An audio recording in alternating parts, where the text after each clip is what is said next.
This is Rev.Harris. We out here at the Chestnut Kings Canyon. There's a march been organized by a coalition of folks, MAPA, National Network in Action, and just a lot of groups out here today. Why are you out here today? I'm out here to stand up against police brutality nationwide and in solidarity with all victims of it.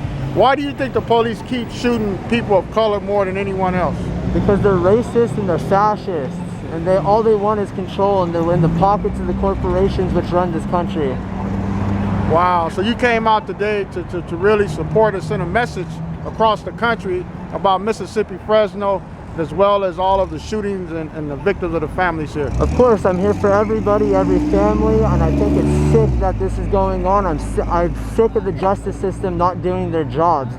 I'm sick of all these people getting killed. I'm sick of the innocent lives being dropped by the hands of somebody who's undertrained and overpaid. It is not fair that a police officer should be allowed to do any of the stuff that they are doing. They're infringing our constitutional rights, and not just our constitutional rights, but our moral and human rights. And any police officer who thinks that they can get away with murder, and anybody who thinks it's okay that you can choke a man to death over unpacked cigarettes, then I think that they should be in jail. I think they're the criminals.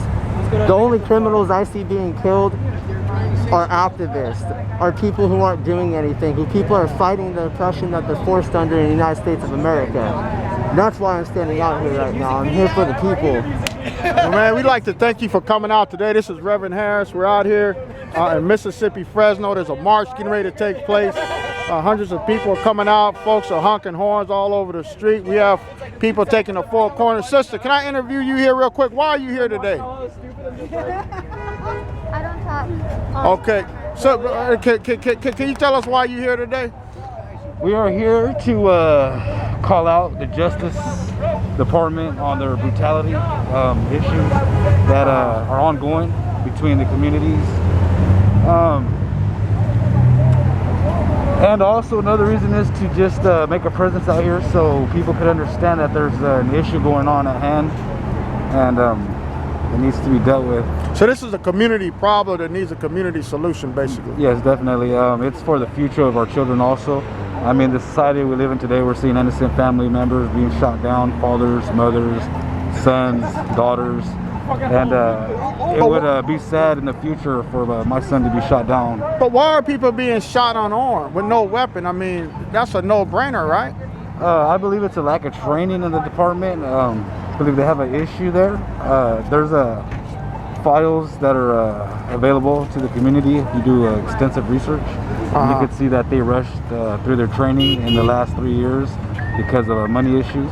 And police do not have proper training on how to deal with anybody who has mental illness or is they deem a threat. And another thing I would like to touch up on is since the 60s and before that, the 20s, they've always had the excuse of they were reaching for their waistband. The guy they thought was armed.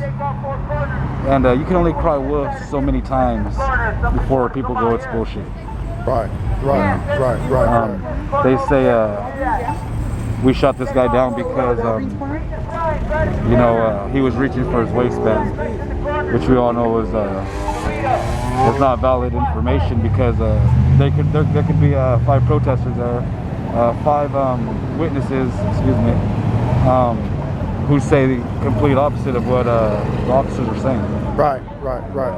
Well, we really want to thank you for coming out today. We're going to send a message to Fresno politicians across the country that Fresno has stepped up. We've always been stepped up. We can unite as a community.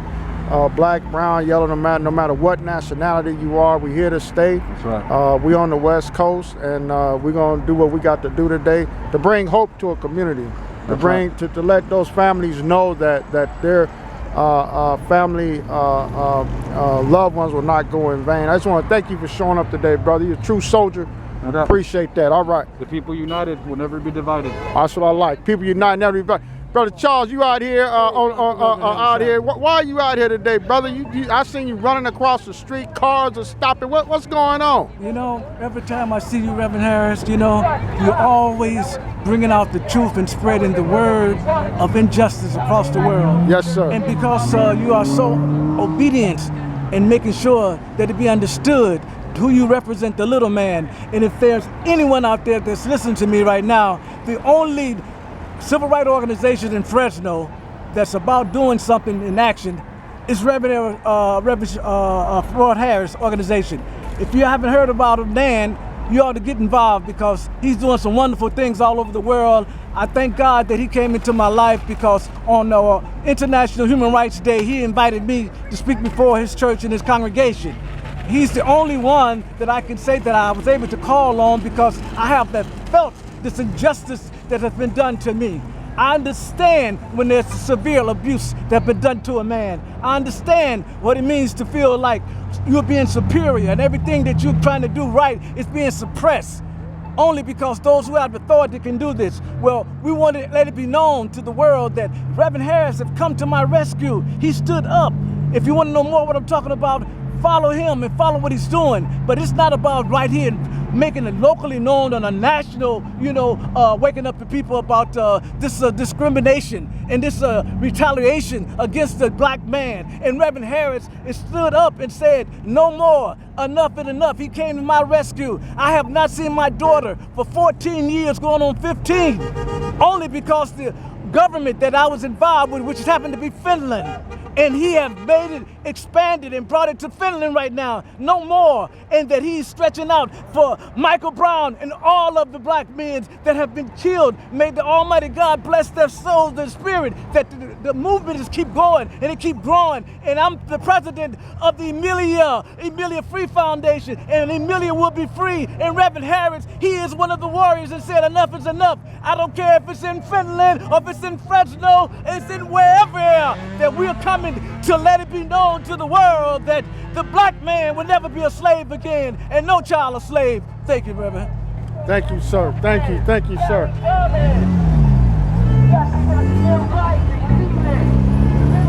We out here at Kings Canyon and Chestnut right now. We are out here at the Four Corners. This is Reverend Harris, International President, National Network in Action. You see the folks occupying the Four Corners out here right now. You see the president of Ralphie on the other side of Mappa. He's over there. Educating the people about the injustice that's coming around. There's Charles running across the street right now, ladies and gentlemen. There's a lot of energy right now out here in East Fresno. East Fresno, you see American flags. You see signs right now that says "End Police Terror." You see right here that this brother is holding a sign that says "Stolen Lives" with all of the names on here of people whose lives have been murdered here. Sir, Ed, why are you here today, Ed? To stop police shootings. Stop police shootings. Stop police shootings by this corrupt Why government. are so many people being shot unarmed? Eric Garner choked. Michael Brown was just assassinated. What's going on, Ed? The 1% don't need us no more, so they want to get rid of us one way or the other. They want to silence us. They want to silence the 99% from defending their human rights and their legal rights. So Ed, during your time of coming up through the 60s, wasn't there more churches involved? Wasn't there more African-American preachers involved? What happened to that today? I don't know. It's been a big change. I guess they're real passive, compared to the preachers back then.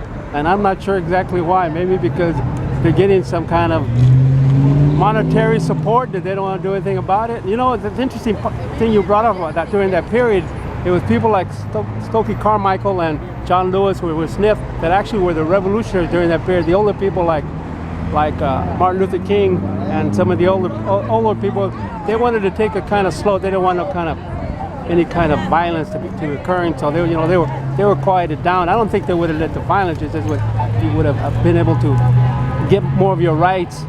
For example, and voting rights, other things, if they have been allowed, the youth have been allowed to take it over like they're trying to do now, which is a good thing. I think it's a good thing that they're leading it. Well, it seems like the young people have taken over the movement across the country, Ed. They're not letting preachers and pastors and all of them get in front and be their spokesperson. What do you feel about that? You think the young people should take this on and lead it, or let the older generation take it? No, they should take it over because they're the ones going to be around after we're gone. They're not the sellouts like some of these pastors are.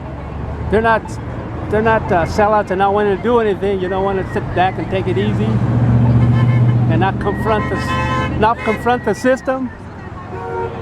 Right. Well, we thank you, Ed, for being out here. We know you're a great supporter of New Life Church of God. Yeah. It's a lot of energy right now out here. There's people honking cars, honking their horns on their cars. People in the middle of the street right now. We know Chief Dyer has surveillance cameras all over the city. I'm pretty sure he's watching us right now. But this is our street. Whose streets? Our streets. We pay taxes here. We got this brother coming across right now. Brother, why are you here today, brother? We're boycotting injustice and police brutality and continual rape or destruction of this land and the people that work, working class, mothers, fathers, daughters, sons, grandparents, aunties, uncles, nephews, nieces. We're all family out here.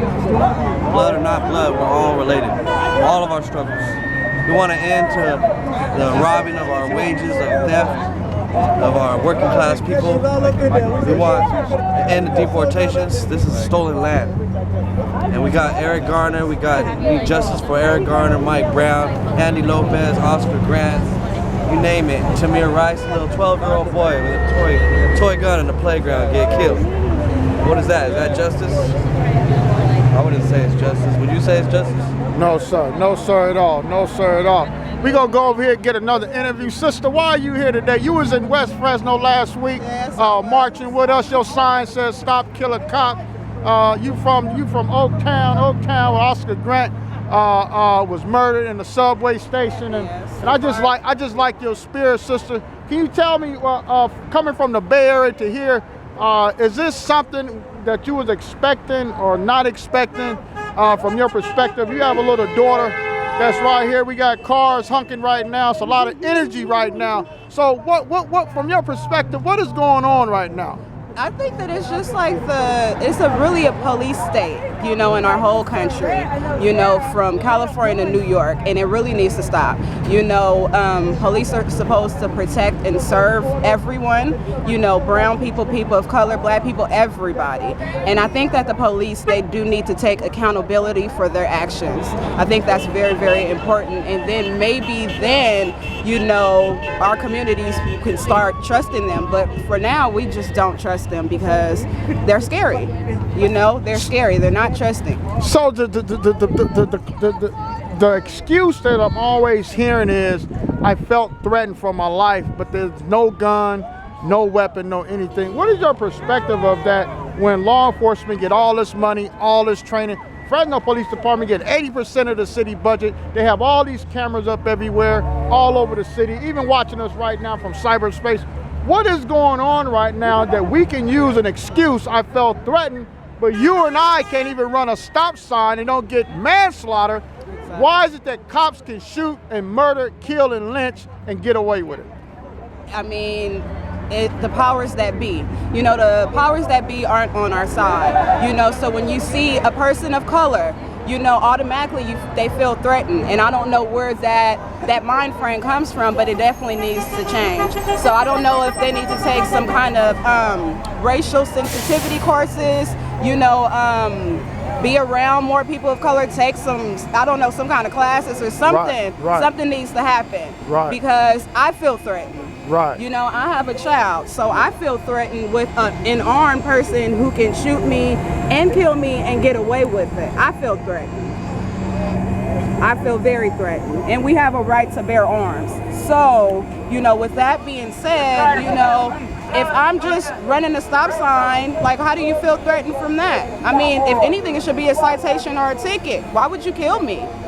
Like, it needs to be more non-lethal force. I mean, what's up with all of this whole belt full of stuff and the first thing you go for is a gun? You know, like the guy who killed Oscar Grant. His excuse for killing him was because he thought that his gun was his taser. I mean, come on. You don't know the difference between a gun and a taser. Right. Like, what's going on here?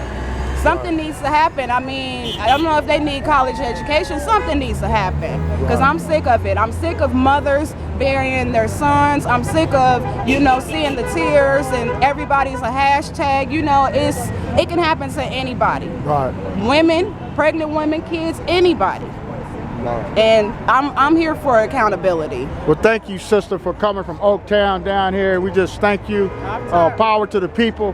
This is Rev.Harris again. We're out here on the